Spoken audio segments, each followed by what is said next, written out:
Hello and welcome back. I've got a sink full of fresh venison. Evan got a really nice buck this weekend. So I'm going to show you guys now how to cooler age your venison at home if you don't have a walk-in like most of us don't. Cooler aging is easy, really makes a big difference on the tenderization of your meat. Hit that subscribe button down there. Check this out.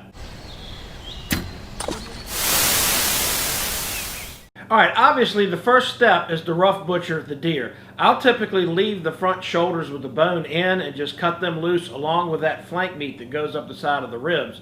And of course I'll bone everything else out. At that point, I put it in the sink and I ice it down with the drain open overnight.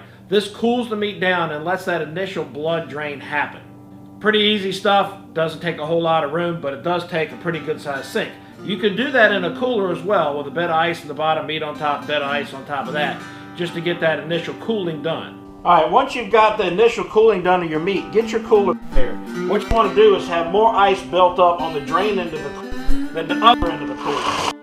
You want a nice bed of ice in there for the meat to sit on. Then start laying your meat on top of the ice.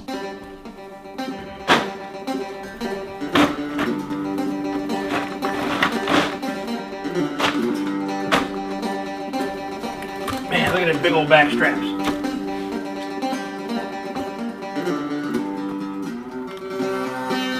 What you want to do is make sure when the ice starts melting that it's still got some over the drain hole so you can keep this meat well drained.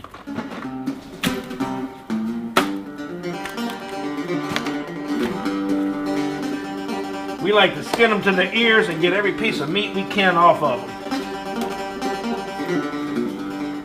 Now this is a really good time to rinse off some of the yucky stuff and scrape off the bruising if you got some shot up meat like on the front shoulder.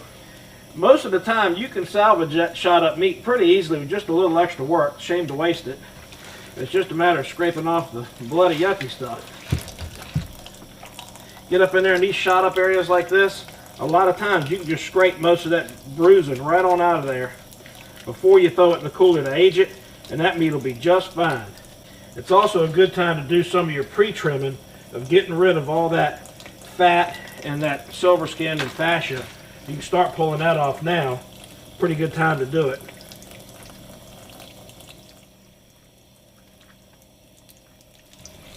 Also, there's a ton of meat on front shoulders. I can't believe guys waste these. And basically, if you just grab all that jellied up bloody stuff and start tearing it loose and scraping it off of there, that is what helps keep your meat from getting that gamey taste. If you handle the meat right, you don't have that problem. And it really helps your processing later on when you go to cube it up for grinding. Or actually, believe it or not, the second best steak on a deer is in that front shoulder. I'll put a link up in the cards to that video to show you where that steak is. And if you try that, you'll never throw another front shoulder away. See, look how good that front shoulder looks now. All cleaned up and ready for the cooler. Most people would have thrown that front shoulder away, and I bet you there's 10 pounds of meat on that front shoulder easily, plus that second best steak. Now just get it in the cooler. Doesn't hurt either to put a little layer of ice down if you're going to have meat on top of meat. The ice will melt and drain through.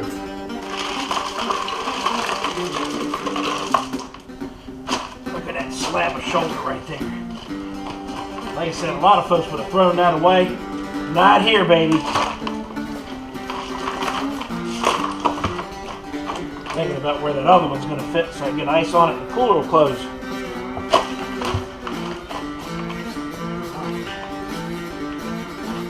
Now just cover it with ice real good.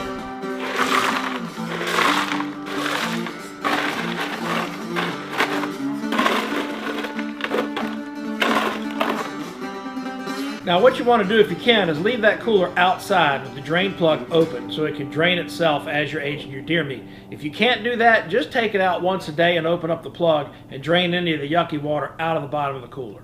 You don't have to have an expensive Pelican cooler. You can do this with any cooler. Just remember, if it's a cheaper cooler that's going to burn more ice, you're going to have a bigger layer of ice in the bottom, so when you're replacing ice on top, the meat's not sitting in yucky water and you got enough ice underneath to last for the whole time you're going to be aging your meat. You can age this easily for up to 14 days or even more with the right cooler, and it definitely makes a big difference with a finished venison. Another benefit of aging your venison out this way is it helps you split up the work. You guys know if you do your own butchering for deer, it takes a long time. There's a lot of hours involved in that. So if you can split it up, do your rough butchering, clean it up, age it out, and then do your packing and grinding on other days, it helps you split the work up and makes it a whole lot more fun to do. I'll put a link up there in the cards to some of my other deer butchering videos. Hit that subscribe button down there, check out some of those other videos, and let me know how long you age your venison in the comments below. See you next time.